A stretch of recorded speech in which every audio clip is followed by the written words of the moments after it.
Harry Houdini claims that a magician is only an actor pretending to be a magician. The vast majority of people attending a magic show know that everything they see is merely an illusion. Yet in the hands of a true professional, the audience leaves the theater in a state of wonderment, positively perplexed at how they still manage to be tricked. They enter the arena in a state of disbelief, and if the show is done properly, leave doubting everything that they believe about reality. Professional wrestling, on the other hand, performs a different type of trick on the audience. Like modern-day magic acts, the fans lining up for the arena shows know that everything is scripted. Despite this, they enter the arena in a suspended state of belief that the superstars that they like, known in the business as faces, have waited all week to extract their revenge against the hated heel. Wrestlers call the fight in the ring, oftentimes giving visual signals to each other. They go from getting knocked out by a punch 1 minute to taking 4 clean shots that have absolutely no effect while they proceed to hulk up to the delight of the audience. They have even been seen by live audiences congratulating their hated rivals after the cameras are turned off, celebrating the fact that together, along with the audience, they pulled off a good, solid show for the people that have been sent to commercial break. Magicians are greeted with skepticism while they try to create illusions. Wrestlers are celebrated for helping to maintain what everyone knows is an illusion. Religion, on the other hand, proclaims that what they are selling is real, but many wonder at the lack of miracles in the modern world. Millions of Catholics around the world take daily communion. Each day they gather around the altar of their Lord and Savior and watch the priest perform a ceremony that, according to their doctrine, literally transforms the Eucharist from bread to the body of their slain martyr, the Son of God. The Pew Research Center, however, has found that just 31% of American Catholics believe what the church is selling.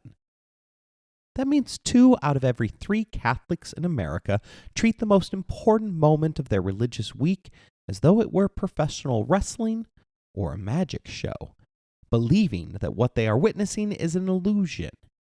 Yet they continue to participate as part of the scripted show. But unlike Houdini or The Rock, the Catholic faith claims to have literal scientific evidence to back its claims up. The Vatican refers to them as Eucharistic miracles. There are more than 130 such unexplained events approved as authentic. 130 magic tricks which have thus far survived the skepticism of the audience. That includes the modern-day scientific community, as 4 Eucharistic miracles have been accepted in the 21st century. In 2001, a priest from India noticed 3 dots on the circular disc of bread during adoration. A week later, the consecrated host had developed the image of a human face. In 2006, a nun was stunned to see the host begin to effuse a reddish substance.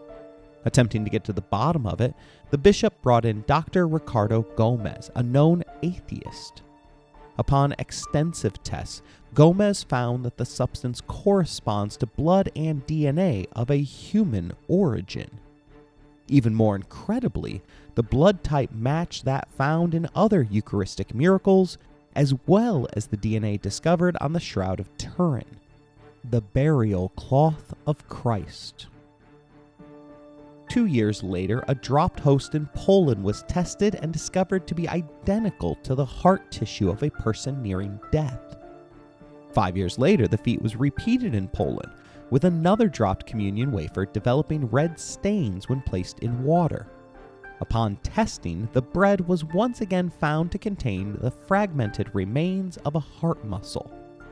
Despite this scientific evidence, the vast majority of Catholics continue to go through the process believing that they are part of an illusion, rather than experiencing true magic.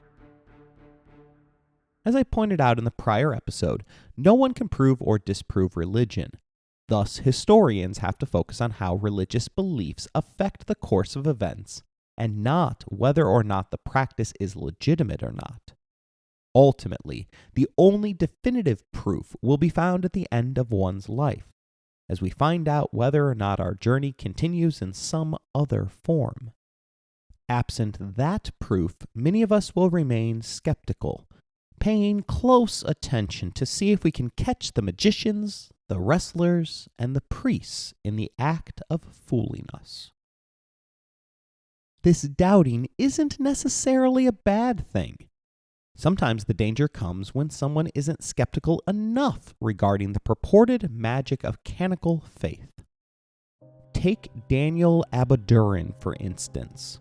A self-proclaimed Nigerian prophet felt inspired by the story of his namesake from the Bible. In 1991, he confidently strolled into a zoo cage under the mistaken belief that God would protect him by ensuring that the lions shut their mouths.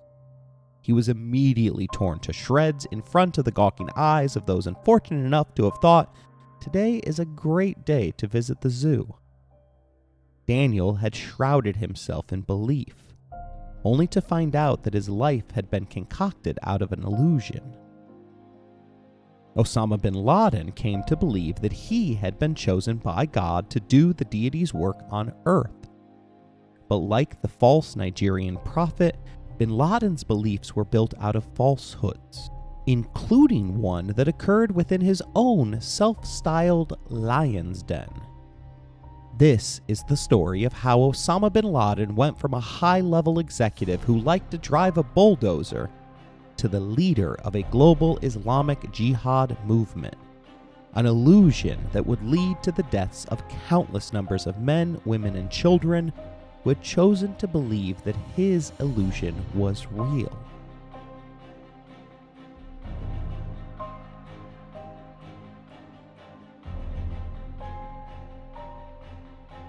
You're listening to Empires, Anarchy, and Other Notable Moments, a podcast designed for deep dives that assist in the teaching of history. This series focuses upon the terrorist Osama bin Laden. Episode number 2, They Come to Afghanistan to Die.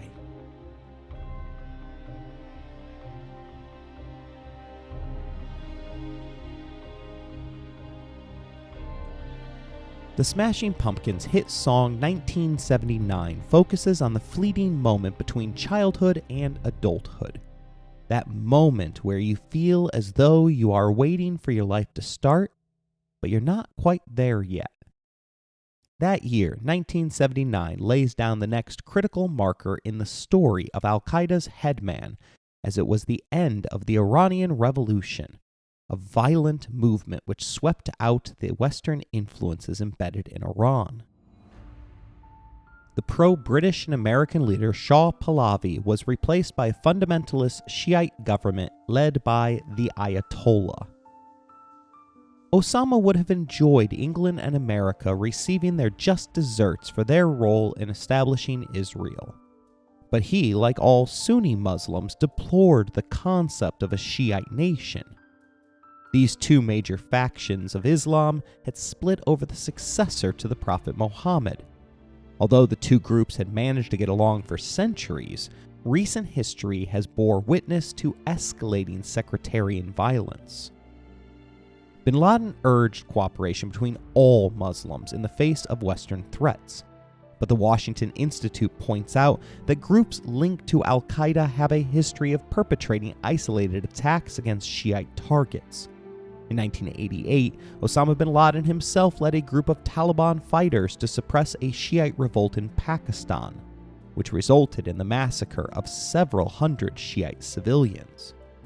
Sunni and Shiite groups in Pakistan continued to target each other in tit-for-tat sectarian attacks, but Al-Qaeda-linked Sunni groups exact by far the higher death toll.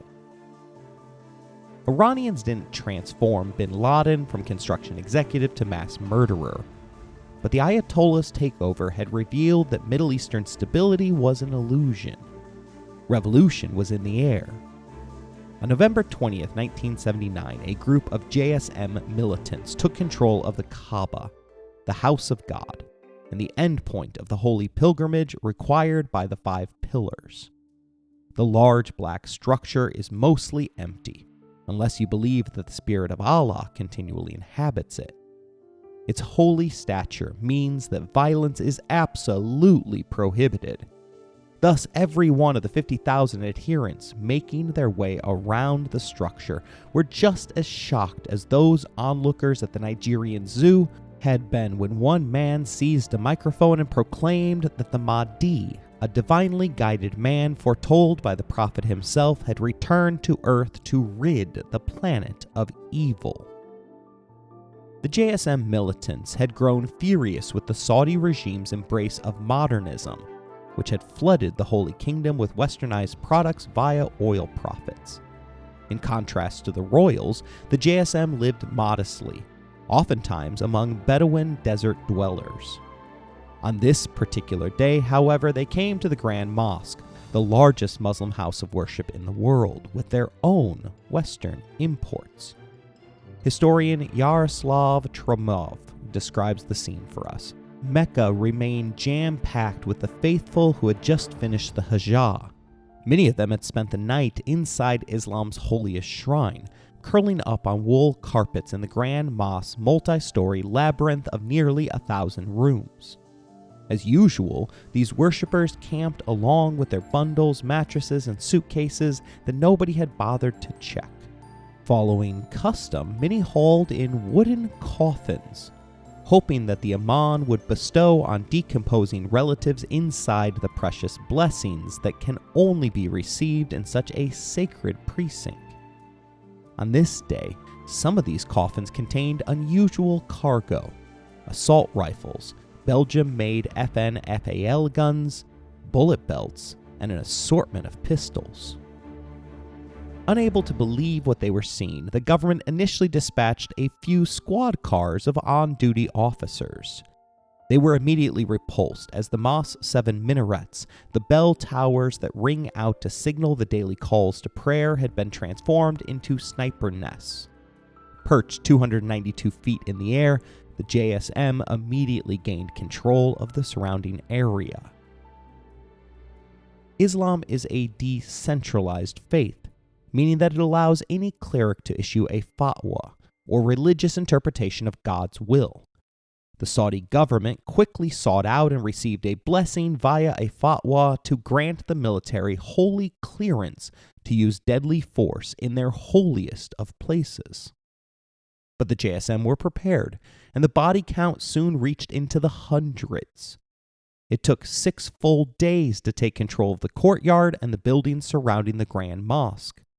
Rather than surrendering, the rebels buried themselves deeper and deeper within the labyrinth of catacombs beneath the ancient structure. It was around this point that the Saudis began to turn to the outside world for assistance, calling in a favor from the French. Their counterterrorism advisors came up with a plan to flush out the rebels via gas pumped into bored holes throughout the facility.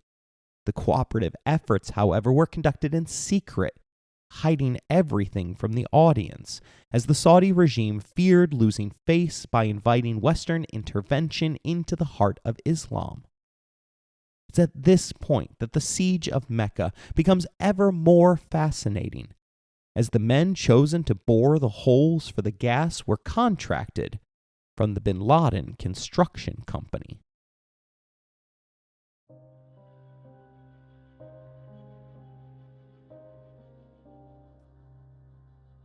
Osama bin Laden's father had secured the exclusive rights to all of the major holy sites, meaning that only his company had access to the blueprints. Journalist Peter Bergen informs us that several bin Laden brothers spent weeks at the mosque providing advice to the Saudi security services trying to extradite the rebels. When the militants fled underground into tunnels beneath the mosque, the bin Ladens brought in equipment to bore holes in the floor so that grenades could be dropped below to kill the rebels. The bin Laden family provided blueprints and maps of the Great Mosque to the Saudi special forces who stormed it. Some 60 militants were later publicly beheaded. Osama was among those incensed by the violence, later stating that King Fahd defiled the sanctity of the Great Mosque. He showed stubbornness, acted against the advice of everybody, and sent armored vehicles into the mosque. I still recall the imprint of tracked vehicles on the tiles of the mosque. People still recall that the minarets were covered with black smoke due to their shelling by tanks. While it seems like an overreaction to us today, keep in mind that the Iranian Revolution had just toppled a nearby government, ushering in an era of Shiite fundamentalism. Now, a rebel group had defied the ruling Saudi regime by raising up a man proclaiming to be the promised Mahdi, revealing the government to be far weaker than anyone had previously imagined. Bergen explains that the Saudi royal family saw the rebels' seizure of the Great Mosque as a great threat to their power, just as the Iranian Revolution had been earlier in the year. The Saudi monarchy was determined to ensure that they would not be outflanked on matters of religion by Sunni militants at home or by Shiite militants in Iran. So the Saudi monarchy went back to its roots, embracing the strictest form of Wahhabi Islam. Wahhabism is an extremely harsh interpretation of Sunni Islam that dates back to a cleric 200 years prior. It seeks to roll back many modern social developments by promoting a rigid social order rooted in traditional gender roles and strict limitations on women's participation in public life. After the attack, women began to disappear from public life. Religious police began to harass unveiled women. Movie theaters closed, alcohol disappeared. They even outlawed music stores, as it was against the Prophet's advice. And anyone who has ever chaperoned a school dance knows that musical melodies are often a gateway to other immoral bodily behaviors. Tromanov writes somberly that the uprising in Mecca was the first operation of global jihad, and the way the Saudi regime repressed it made a lasting impact on the 20-year-old Osama Bin Laden. It was one of the factors that caused him to see the House of Saud as apostates and enemies of Islam. On the other hand, the Saudi government reacted to that uprising by trying to buy off the radical clerics, financing their campaign to spread ultra-Orthodox Islam around the world, a proselytizing effort that produced quite a few al-Qaeda recruits in subsequent decades. The Mecca upheaval was the beginning of a process that led to the tragedy of September 11th, and a turning point in the history of a radical Islam. While bin Laden despised the JSM's terrorist attack on the House of God, he saw something in how they managed to fend off the government. Although their actions were condemnable, Osama learned something else from the incident. Tromanov eloquently notes that the fiery ideology that inspired the JSM to murder and mayhem in Islam's holy of holies mutated within time into increasingly more vicious strains, culminating in al-Qaeda's death cult. Bin Laden wouldn't have much time to sit and ruminate on the lessons, however, as the Soviet Union would invade Afghanistan just 3 weeks later.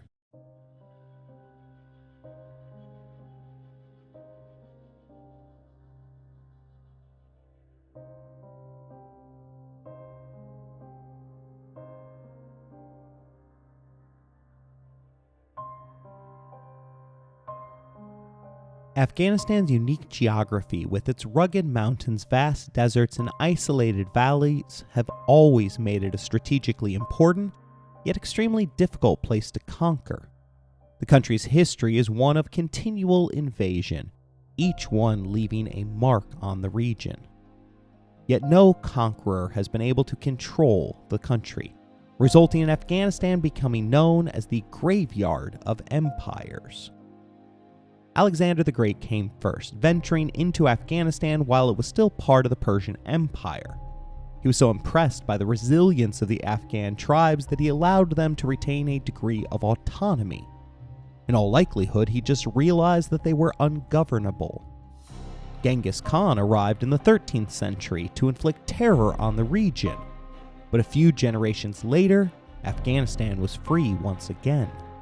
Tamerlane proceeded to make Afghanistan the heart of his empire, but faltered after his conquests forced him further and further from the capital.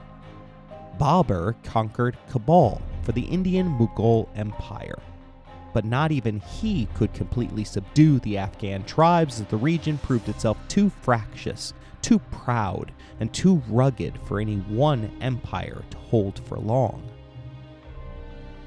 The Europeans tried their hand in a series of wars known as the Anglo-Afghan Wars, spanning the 19th and 20th centuries. The first ended with a British retreat from Kabul in 1842, upon which their entire vanguard, nearly 1,600 men, women, and children, were massacred by Afghan fighters. The Soviet Union became the next global superpower to try their hand at controlling the uncontrollable. In the years leading up to the Soviet invasion, Afghanistan was mired in the midst of a political struggle. While it had long been a crossroads of civilization and a battleground for empires, by the late 20th century it was facing internal instability, marked by shifting alliances, coups, and foreign interventions. That wasn't the plan, as King Khan had attempted sweeping reforms to bring the nation into the fold of the modern world. This included granting women more rights and introducing education reforms, despite pushback from the conservative religious clerics. His program of modernization eventually got him overthrown, allowing his successor, King Shah, to rule the land for 50 years, halting modernization in its tracks. He was overthrown by his cousin, who desired a more assertive and progressive government, one that relied less on foreign power, such as the United States, for aid and assistance. Aid-dependent nations, like Afghanistan, tend to not have the systems in place to survive without the foreign assistance, and the king's inability to address growing economic disparities and internal dissent led to widespread discontent, bubbling over into the Sour Revolution of 1978. Establishing a communist Marxist regime which proved to be just as deeply unpopular with the rural tribesmen, resulting in yet another coup within the party, bringing Hafez Ullah Amin to power. Amin was labeled many things by those unfortunate enough to live beneath his rule: corrupt, an American pawn, and bloodthirsty. Mohammed Hassan, who lived through the regime, later described it as the darkest era of Afghanistan's history. A time when people hid their personal thoughts even from family members for fear of government reprisal. Because Amin had risen through the ranks of Afghanistan's Communist Party, the Soviets offered the country a friendship treaty in December of 1978. Presenting it as a pact of mutual economic and military cooperation. At the time, the Soviet premier was Leonid Brezhnev, a man famous for a doctrine that crushed foreign dissent. In the worst-case scenario, Afghanistan would serve as a buffer state between the Soviet Union and the Middle East. In the best-case scenario, it would provide the Soviets a pathway to spread their influence like a virus into the Islamic Middle East. And if that sounds far-fetched, remember, during this period, secular strongmen outnumbered holy men across much of the region. Amin, paranoid and ineffective at inspiring his people to love him after he had killed their relatives, triggered the Friendship Treaty in September of 1979. It would prove to be the worst decision of his life. The popular saying, "With friends like this, who needs enemies?" applies. The Soviet Union was keenly aware that its invasion of Afghanistan would be controversial, both domestically and internationally. To avoid condemnation while maintaining the support of the Afghan people, the Soviets needed to manufacture a narrative that justified their actions. To pull off their plan, they would need the skill of a master magician. What they got instead was the acting skills of an over-the-hill, steroid-addled wrestler who had taken far too many chair shots to the head.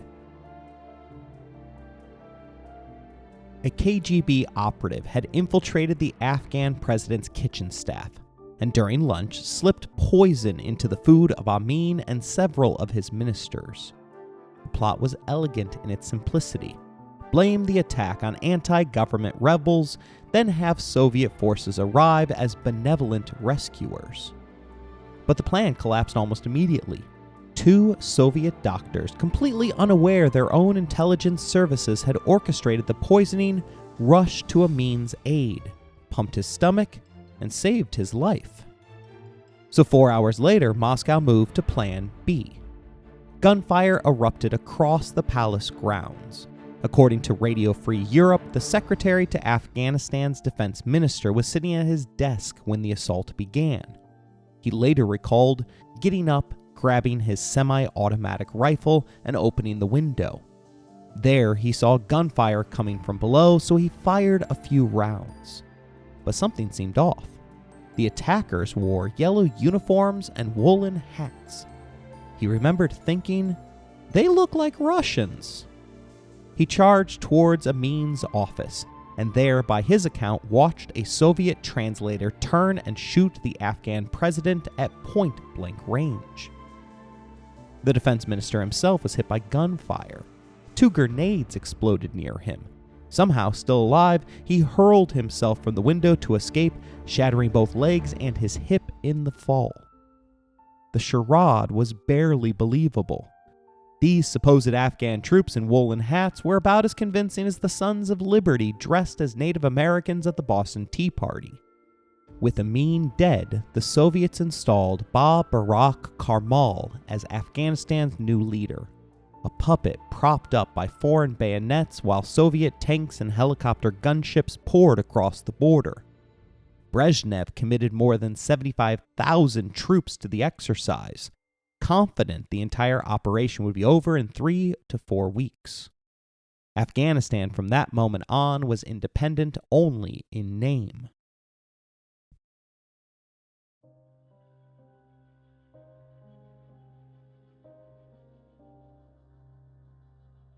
In my prior episode, I talked about the origins of jihad, an Islamic holy war. Afghanistan was a clear-cut case of defensive jihad, something that the Prophet Muhammad had maintained was an obligation of every devout Muslim. The Soviets were avowed atheists and had already stamped out religious institutions in other occupied nations. In general, there are 3 options for the faithful to fulfill the duty of jihad: pray, donate, or fight. In the beginning months of 1980, Osama Bin Laden began to gather donations, which he delivered to Pakistan so they could be passed along to the rebel mujahideen, a term which signifies Muslims fighting on behalf of their faith. While there, Bin Laden came in contact with Abdullah Azzam, the leader of the Muslim Brotherhood's chapter in Jordan. Azzam would be the mentor that would slowly guide Bin Laden to the battlefield.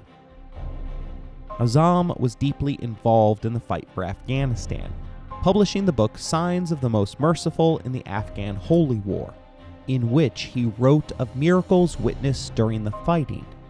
This included birds that circled in flocks above the warriors to protect them from Soviet helicopters, as well as fighters becoming impervious to bullets that struck them.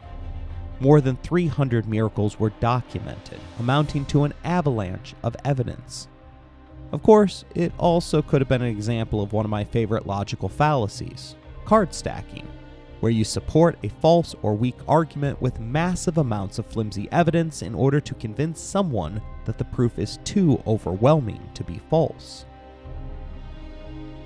After meeting Bin Laden, the two worked together to establish Azzam's services office in Pakistan.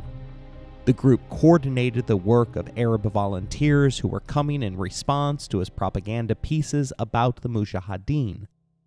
Bin Laden's job was to make sure the checks kept coming in. Bergen tells us that Bin Laden was totally enthralled to Azzam, who was a decade and a half older, and was many things that he was not: a warfighter, a religious authority, a prolific essayist, and a talented public speaker. In Osama, bin Laden found the father figure he seemed to have been longing for. The Journal of Religion and Violence details how Osama made it seem as though the Soviet-Afghan War was a modern-day recreation of the Iliad. In that work, the blind poet Homer captivated audiences with the thrilling tale of the Trojan War and its heroes, Achilles, Odysseus, and Hector. But his work is mythological rather than historical, as it regularly inserts the Olympian gods altering the course of the war. Likewise, the journal reveals that the influential jihadist scholar Abdullah Azzam endeavored to write an alternative sacred history of the Soviet-Afghan War, the course of which was determined neither by military prowess or luck, but by the miracles granted by God. Bringing God into the conflict resulted in a significant-sized group of Muslim Arabs traveling to far-flung Afghanistan with martyrdom on their mind. Issam Derez, an Egyptian journalist, described them as those who came to die. Convinced that the miracles were real, Azzam, through his writings, became their Pied Piper, while Osama ensured that the finances kept the operation running. 4 years into the war, bin Laden crossed the border into Afghanistan for the first time. Although it was merely a few miles across the Pakistani border, the sound of explosions caused him to jump and run away. Seeing the fighters with his own eyes, the Saudi multimillionaire was overcome with shame at the squalid conditions they had been forced to endure. He had long believed his wealth and donations had done far more to aid their cause.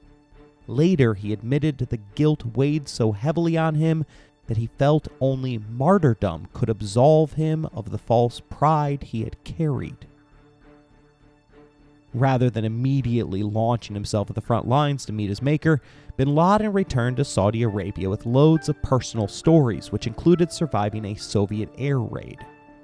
During the holy month of Ramadan, he hauled in an astonishing $5 million in donations for the cause, and began to pay $300,000 a year out of his own pocket to Azzam. The extra resources resulted in the publication of Jihad magazine in December of 1984. The Arabic-language magazine appeared monthly, with distribution across the globe, particularly in the United States, where Azzam's office set up headquarters in Brooklyn, Chicago, Phoenix, Tucson, and Washington, D.C. Radical Islamic Jihad had officially come to America. Wrestling is unique in its ability to shift its characters fluidly from hero to villain, and often back again, sometimes multiple times over the course of a single storyline. That same moral elasticity would echo far beyond the ring, shaping how political alliances were interpreted in the Cold War era. Rather than outrage, the offices pushing jihad narratives were for the most part welcomed, as the United States was locked into a Cold War mindset that often reduced global politics to a simple equation: the enemy of my enemy is my friend. It was a mistake America would repeat in various forms throughout the latter half of the 20th century. The defeat of the Soviet Union became something of a personal project for Texas Representative Charlie Wilson. His role in reshaping that history was later dramatized in the Tom Hanks film Charlie Wilson's War. The movie famously includes a hot tub scene with 2 strippers, a Playboy cover model, and an abundance of political excess. When asked about the accuracy of the film, former Texas Congressman Martin Frost noted that Hollywood didn't embellish the story of Wilson's efforts to help Afghan mujahideen fight the Soviets in the 1980s. If anything, the filmmakers toned it down. The controversial scene reflects a broader truth. America was not fully engaged with what was happening inside Afghanistan. In its drive to make the Soviets bleed, it largely looked away from the radicalization taking root within the country. For the Joint Chiefs, Afghanistan was the chance to give the USSR its own Vietnam. The whole arrangement starts to feel less like foreign policy and more like a magician's act. Misdirection, spectacle, and carefully controlled attention, all designed to make the audience see exactly what it is meant to see. As such, the weapons funneled to the Mujahideen were serious, particularly anti-helicopter RPGs that allowed guerrilla fighters to challenge the Red Army's overwhelming advantage in the air. Instruction accompanied the flow of arms through CIA channels. But contrary to popular belief, Osama bin Laden was not directly trained by the CIA, as he was not considered a meaningful participant in the conflict at that stage. Of course, that reality didn't fit the illusionary narrative bin Laden had constructed about himself. He was the kind of wrestler who never broke character, committed fully to his heel persona, maintaining the role even in moments where the mask could easily slip, like being asked for an autograph by a child. In later writings, bin Laden attempted to reconcile his time fighting on the same side as the United States during the Soviet-Afghan conflict, aligned indirectly with a nation he also condemned for recognizing Israel and supporting its territorial gains after the 1967 Six-Day War. The al-Qaeda leader explained that, to counter these atheist Russians, the Saudis chose me as their representative in Afghanistan. I did not fight against the communist threat while forgetting the peril from the West. We had to fight on all fronts against communism or Western oppression. In effect, bin Laden adopted the logic that the enemy of my enemy is my friend, but only as a narrative device, not a principle he ever truly accepted. He expanded his involvement in the war, drawing on his construction expertise, skills, and equipment to begin paving roads that would better enable the movement of the freedom fighters. Meanwhile, Azam shifted his focus increasingly away from the relatively safe office that produced Jihad magazine and towards the front lines themselves. For him, the choice was straightforward. Quoting the Prophet Muhammad, Azam would tell those around him that to stand 1 hour in the battle line in the cause of Allah is better than 60 years of night prayer. In bin Laden's case, separated from his mentor's influence, he began moving down a very different and far more dangerous path of ideas. Bergen tells us that bin Laden wanted to create a standalone Arab force that would hold its ground against Soviet attacks because his recruits were eager to martyr themselves. Unlike the Afghan, who had a much more pragmatic approach to fighting, bin Laden's Arab force made scant sense militarily. At any given moment, there were at most 300 Arabs fighting on the front lines in Afghanistan. So from a military standpoint, pulling them together would have a negligible impact on the war. After all, there were an estimated 175,000 to 250,000 Afghan fighters already on the battlefield. He established a new base in the mountains of eastern Afghanistan, which his followers simply referred to as the base, Al-Qaeda in Arabic. Despite that name later becoming attached to his terrorist organization, bin Laden had originally called the site Masada, or the Lion's Den. The choice drew on a verse attributed to a companion of the Prophet Muhammad, which reads, "Whoever wishes to hear the clash of swords, let him come to the Lion's Den, where he will find courageous men ready to die for the sake of God." But there may have been a more personal layer to the symbolism. Osama, meaning lion in Arabic, subtly reframed the name as something closer to Osama's Den, a dramatic branding that aligned myth, identity, and authority around himself. Like Daniel, he was ready to entrust his safety to God as he walked amongst the lions. The base soon attracted Arab men who had come prepared to die, eventually growing to around 40 armed fighters living within the confines of the den. From there, they began carrying out operations against nearby Soviet positions. Osama's own role, however, remained largely financial and logistical, providing support rather than direct combat involvement. To stay closer to the expanding conflict, he purchased a house in Hyderabad, Pakistan for his growing family, which had now expanded to include 3 additional wives, each claiming lineage ties back to the Prophet. How that came to be is a story for a later episode. This perceived closeness to prophetic lineage helped reinforce his sense of legitimacy within the emerging jihadist movement. In 1986, he delivered his first public lecture, focusing on the plight of the Palestinian people, an early signal that Afghanistan would not be a one-off commitment for the network he was building. The Soviet Union took notice of the Lion's Den's activities 6 months after its construction had commenced, culminating in the Battle of Jaji. The fighting lasted for 3 weeks, which was astounding considering that Osama only had 60 men beneath his banner. Bergen tells Vanity Fair that this was a critical turning point in his life, when he left behind his role as a donor and fundraiser for the Mujahideen and launched his career as a holy warrior.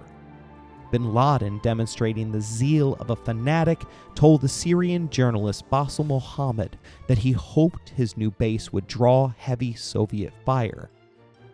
God willing, we want the Lion's Den to be the first thing that the enemy faces.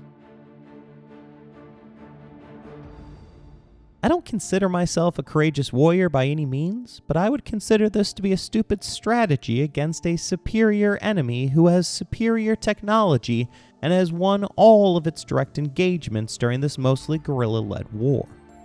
In wrestling terms, it's the kind of booking where a story demands a heroic stand, even when the match itself no longer supports it, where the performance matters more than the probability of victory. Stupid is the word that Khalid Khwaja, a former Pakistani Air Force officer, would also have used to describe the strategy. Remembering the Jaji battle decades later, he reflected that bin Laden was, quote, not a genius. He was 30 when I met him. He prayed a lot, always smiling. As a personality, I never thought he would make a place in history. He is not charismatic. He is not very intelligent. But he is the most dedicated and self-sacrificing person to a degree that is unparalleled.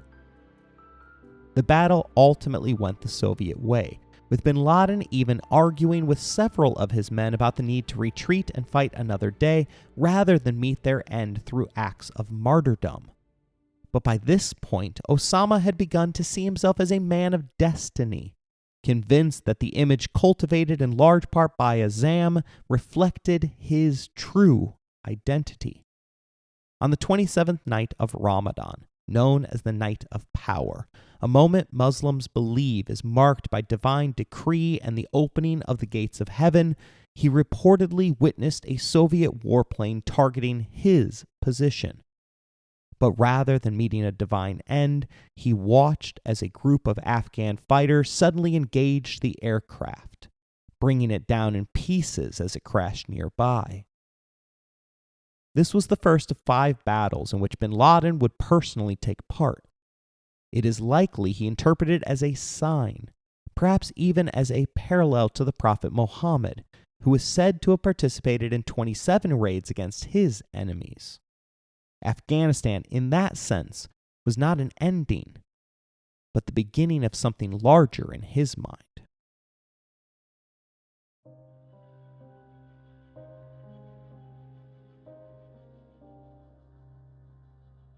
Jihad magazine helped frame bin Laden as an authentic war hero, a narrative designed to boost both recruitment and donations. Here was a millionaire who had risked everything for what he believed was the defense of his faith, despite living far removed from the suffering itself. Framed in the right way, it was an easy story to sell, and bin Laden was elevated to a level of fame that briefly made him a recognizable figure in the broader Cold War landscape. What had been a battlefield setback was transformed into a public relations success. As Bergen notes, authoritative histories of the Afghan war rarely mention the Battle of Jaji. Yet in bin Laden's own mind, his men had played a key role in defeating the Soviet superpower. Bin Laden and his Afghan Arabs were a minor sideshow in a war that was won in the end by the sacrifices of at least 50,000 Afghan fighters who were killed and $3 billion in aid from the CIA. That money was matched dollar for dollar by the Saudi government. In reality, while bin Laden's base did play a role in the conflict, it was one among more than 4,000 Mujahideen bases operating across Afghanistan at the time. Its importance lies not in the historical record, but in its transformation into mythology within the mind of Osama bin Laden. A minor episode in reality became an outsized origin story, eventually convincing bin Laden of the illusion he had constructed around it. Historians Kate Zernicki and Michael Kaufman reveal that Jaji became a kind of touchstone in the bin Laden myth. Stories sent back from the battle to Arab newspaper readers and photographs of bin Laden in combat gear burnished his image. The flood of young men following him to Afghanistan prompted the founding of Al-Qaeda. The genesis was essentially bureaucratic. Bin Laden wanted a way to track the men so he could tell their families what had happened to them.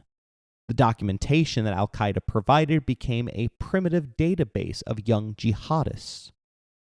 The Soviet Union ultimately admitted defeat, pulling out of Afghanistan on May 15, 1988.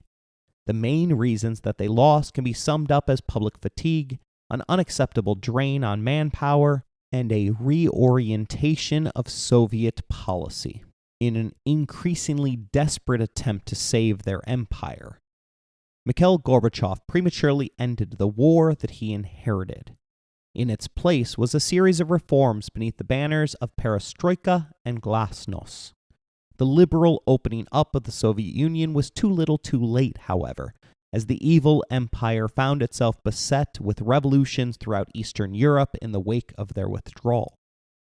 Within a year, solidarity would end communism in Poland, the Velvet Underground would inspire freedom in Czechoslovakia, and the Berlin Wall would come down in East Germany. The United States had succeeded in giving the USSR its own Vietnam, reaping far more than it had expected when Charlie Wilson decided to tie his own fate to the destiny of a far-flung people that most Americans couldn't even locate on a map. Within Muslim circles, bin Laden emerged from the war a celebrity, but it wasn't until 1993 that he appeared on most wanted lists as a likely financier of Islamic terrorist groups. America had made a grave mistake in the aftermath of the Soviet-Afghan War, abandoning the victorious nation and leaving it to fend for itself.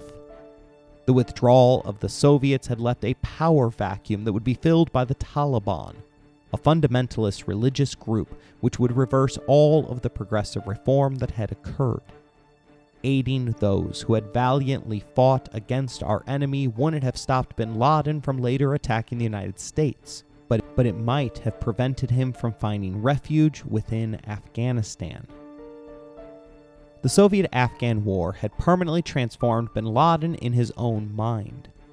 He believed he had played a role in the defeat of one of the world's two superpowers, setting off a chain reaction that helped bring it to its knees. It cleared from Muslim minds the myth of superpowers, he later said. He emerged bloodied, celebrated as a hero among militant circles, with perhaps as many as 3,000 men prepared to follow him. But the question remained, follow him into what, and towards which war? Many of these men had not returned home in years.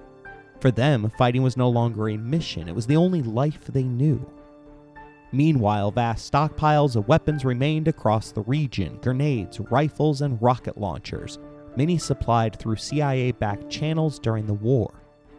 With the Middle East in a state of flux and its vast oil reserves shaping global interests, it would not be long before another arena for conflict emerged. And this time, it would involve the world's lone remaining superpower. Bin Laden's war against America was about to begin.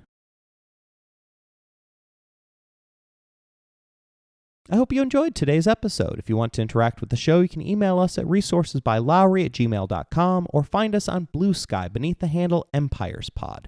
If you'd like to financially support the show, please look in the description for more information. As always, thank you for listening, rating the show, and spreading the word.